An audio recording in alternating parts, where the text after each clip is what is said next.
What's up, YouTube? I'm here with. I'm Pookela. And what you did? Well, I got I topped my regionals over at Hilo's and got second. So just wanted to show off what I have over here. All right, let's take it away. Okay. So we'll start with the main deck here.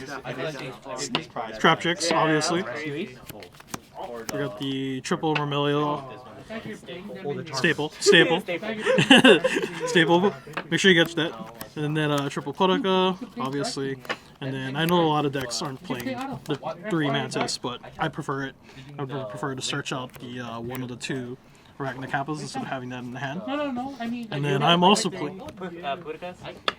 I would absolutely play 3 Pookela. It's one of the best cards in the deck. Because not only does it search the field spell, but looping it and getting it to continuously banish your opponent's special summon monsters. And then because it brings it back, when it brings it back during the standby phase, it's also a special summon. You can just Pookela again and get rid of it, so you never have to worry about anything as long as you can keep on looping it. We also have the 2 Diana. This is like one of the best Mantis searches if you needed to search it out and you already had the Guardian in your hand. Diana is just one of the better extenders inside the deck in general. I'm also playing the Singular Vesiculo. I really like this one because it doesn't lock you into anything, and in the extra deck we're playing Redoer, which is basically the second boss monster of the deck. It came up a lot. Yeah. Then moving into the non-Traptrix cards, we have the double. Sorry, I'm trying to make that better for you. We got the double Parallel Exceed. I play 2 instead of 3 because I am the king of drawing 2 copies of anything I play 3 of. Yep. So I really need to make sure I don't draw the second one of this. It's never came up where I actually drew both of these, so I think this is the correct ratio, and it leaves more room for other tech options that I have inside of here, which we'll see in bits. If we go for hand traps here, triple Nibiru. I like Nibiru a lot over Droll. I felt like, especially for my local meta, the Drolls just kept on getting played through, and Nibiru does this job a lot for making them scared of it during game 1. Hopefully, they see it, and then when they're trying to play conservative against me, that's exactly what I want them to do. Yeah. So trying to get them to just respect it actually works against them actively because I want them to not play aggro. We're also playing 2 Ghost Ogre. I really like Ghost Ogre's format. This is one of my favorite cards. I really found that there was a lot of times where the opponent would just have a monster that they just needed on the field to use. With Kashtira against Rise Heart, it's really good. Especially once I have Floodgate Trap Hole one thing. This is the only normal summon to stop them from even using it. It's really, really good. I've cut off a lot of opponents with it. Especially, again, like I said, with the Kashtira and the Mathmech matchup too. I found that just stopping whatever Link monster, usually Splash Mage, ended up working pretty well. Yeah. Just a distraction. Sometimes just a distraction is all you need. We're playing the 2 Ash, obviously. You gotta play at least Ash. And again, I'm just really good at drawing 2 of these. So if I'm playing 3, so I gotta play only 2. I actually do find that Ash in general is just a little bit more on the brickier side. I feel like my traps and the monsters are the ones who are doing most of the work. But in general, this deck is kind of made assuming I'm going second, because Traptrix has a really hard time going second. It's the hardest thing that they have to do. So instead, trying to play it as more board breaker and heavy on the hand trap side still works out. Even if I do win the die roll and I go first, it's still really good. So that does it for the monsters.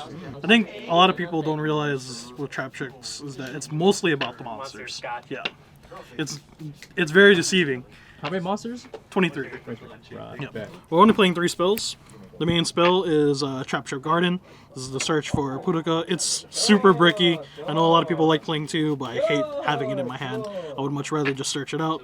If I have it in my hand you need 2 monsters, obviously. Yeah. So it's much better to just search it out. Has the second one ever came up or no? No, I've never found myself missing the second one. If they destroy it, it's whatever. You only really need it for the first turn. Gotcha. Yeah. Best card. Yeah, best card. Best card. 2 prosperities. Damn. Again, I can't play 3. I will draw 2, and I will reveal the 3rd one too. That has absolutely came up several times. So cutting it down to 2 is correct for me. I feel I still saw it like more than 50% of the time. I want to say. I don't know. Maybe it's that max rarity luck. Could be. Yeah. That is the only spells inside. And of course, it's still a control deck. We're still playing all the traps. Yeah, still a trap deck. Everyone goes crazy whenever I show them I'm only playing 2. But let me say, this card is not that great in hand that I found. Again, it's super reliant on you having another trap hole. Of course, you can pitch any trap, but if you're pitching anything that's not a hole trap, you're losing a lot of advantage. I found that it was a lot better to just set this with Sarah, like 99% of the time. And then, another thing that trips everyone up is that I am playing just a bunch of different whole normal traps. One for every scenario. Yeah. I just found that these traps in general are good against pretty much every deck, at least somewhat. They're somewhat useful in every single time. Obviously, Gravedigger's Trap Hole is probably the MVP. Most people were playing multiple copies of this. And if you had to cut something somewhere to add extra copies, this would be the first thing I would do. But I found that all these cards actually help a lot. Against Kashtira, Rise Hard is good against that. Pearly, discard, Bashing Trap Hole really kills them. Traptrix Trap Hole Nightmare is just an insane card in general. This is the card that I found myself looping the most with Diana. Floodgate Trap Hole, again, is a big Kashtira killer. This is the reason why this matchup is not very good for Kashtira against Traptrix. You just Floodgate Trap Hole the first thing to summon. Can't really do much. Even if they normal summon the Rise Hard again, we have a bunch of other trap cards to deal with. Chain Hole catches people off guard all the time. When they think that they're safe, you activate Rafflesia to whatever it is that they're trying to chain. If they're trying to chain their Fenrir to your Floodgate Trap Hole to try and banish anything, not only now do you get to negate that, but you also get to rip a card out of their hand. Especially if you're going against another opponent's boss monster, because they need to banish the card from their hand or deck, and if it's an extra deck monster, they're forced to just allow you to rip a card out of their hand. And Time Space Trap Hole, this one probably actually came up the least, if anything. I thought this card was really good when I was first playing, but I just found myself more reliant on stopping them from getting to the point where they could special summon a monster from their deck. And then if they want to special summon something from the hand, Gravedigger's Trap Hole is probably better for more than once. So I would probably cut this for an extra copy of Gravediggers, if anything. But I found that this lineup in general was really good. I never really found myself siding out any of these Trap Hole cards either, except for Banshee Trap Hole against like Branded or something. Triple Imperm, of course. Again, you gotta play. It's the best. It's one of the best cards. And just in general, again, we're just trying to play Molcia going second, and going first. It's just good. And speaking of going second, evenly, all the Traptrix players are playing the evenly inside the main. We all know why. It's just really good. It's the best way for us to break the board. It's pretty much the only way, except for what I have in the extra. But yeah, it's just super powerful, and even if you're going first, it's at the very least a pitch for Whole Tail. Yep. So it's still good. Yeah, that's it for the main. Let's go into the extra. Sir. I didn't even know I had it. Yeah, that was a 40 main. So right now. Yes, sir. Yes, sir. What are you doing? So the extra deck, the real boss monster of the deck, Rafflesia. Rafflesia, it's the biggest bait for anything.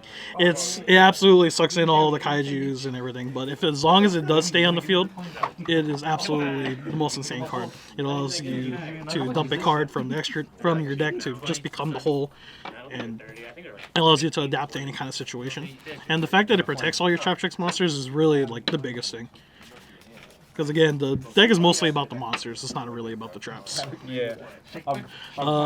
Single Lamerus. I at one point wasn't playing Lamerus at all because I found that Pookela was better 99% of the time. But there were still some situations where I really wish I thought I had a Lamerus instead. Lamerus being able to special summon from the graveyard is really good, and just the fact that it's a special summon in general. But 80% of the time, the Lamerus was just a way to help push for game. Pookela, this card is super great. If I had to cut something to add an extra card, I would probably be for Pookela in the extra. The fact that it can suck up monsters from the grave is something that a lot of opponents don't realize, or from Banish either. And the fact that it also becomes immune to those cards once you suck it up, is really, really good.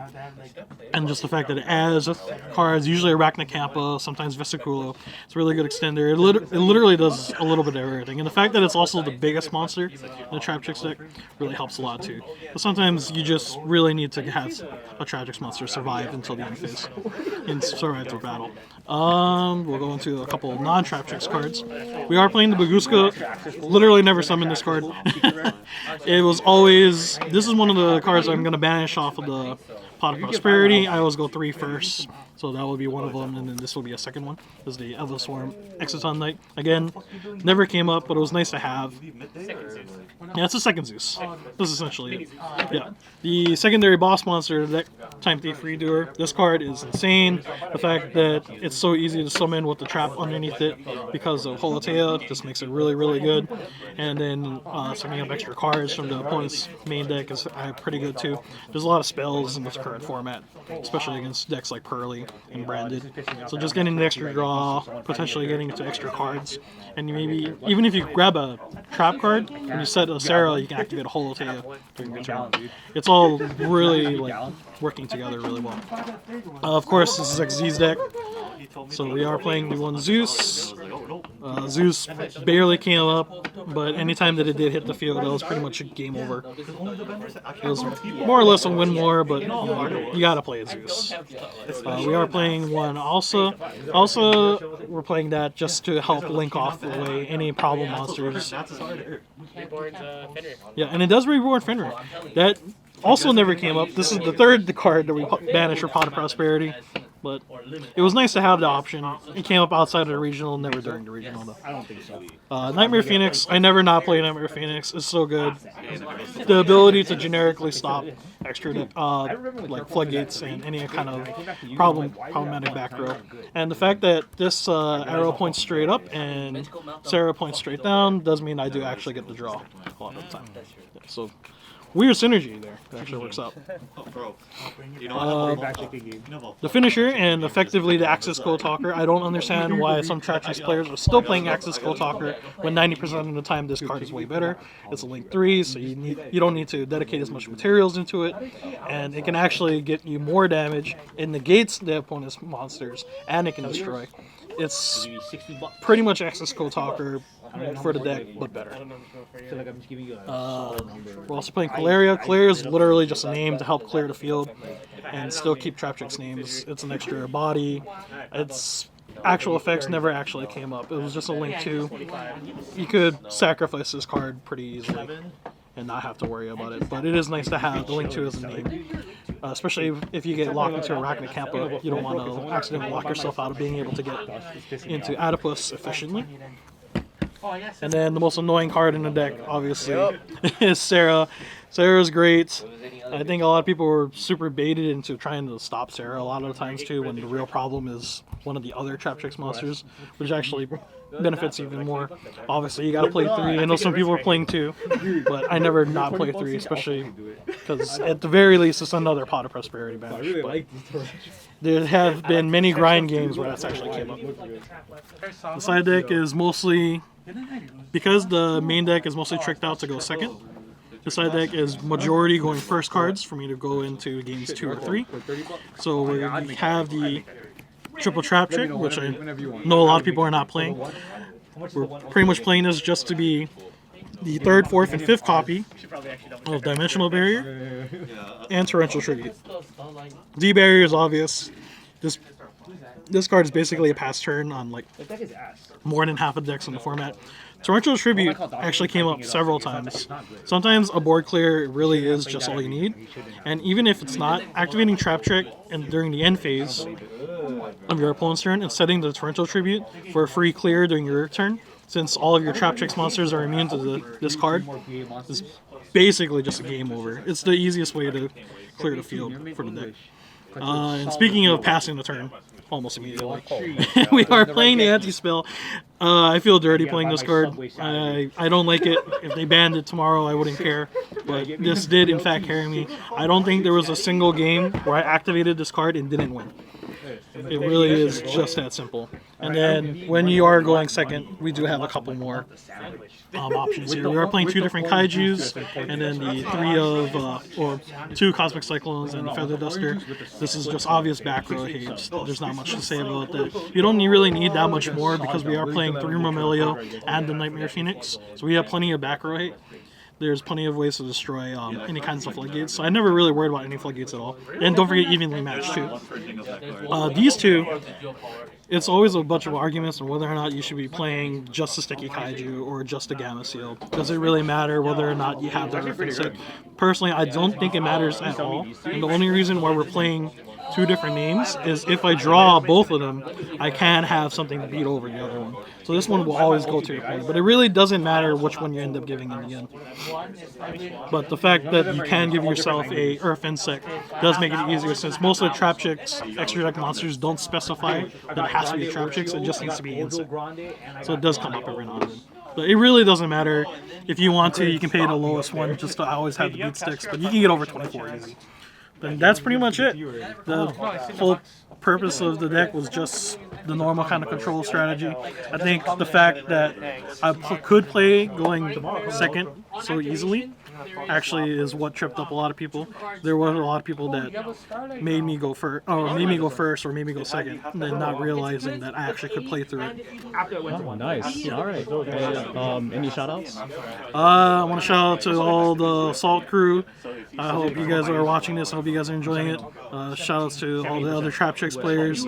I know there was like 2 other tops recently, so it's really cool that we're actually coming out here and we're showing it up. The deck is really cheap. It's really easy to play in general. So I really hope that more people start to try to play it. And shout out to Gino, obviously. Thank you for helping me out here. Shout out to Sean for the playmat that we saw over here. This is very nice. Thank you, thank you. And to everyone else that helped me. I literally just came back to the game like 2 months ago after like a 10-year hiatus. So the fact that I could perform at any level after coming back was just amazing. So I want to thank just everyone that helped me get to this point. You guys know who you are. I just can't think of you guys right now, but all the love and everything. Right. Amazing job, bro. Congrats. All right, thank you.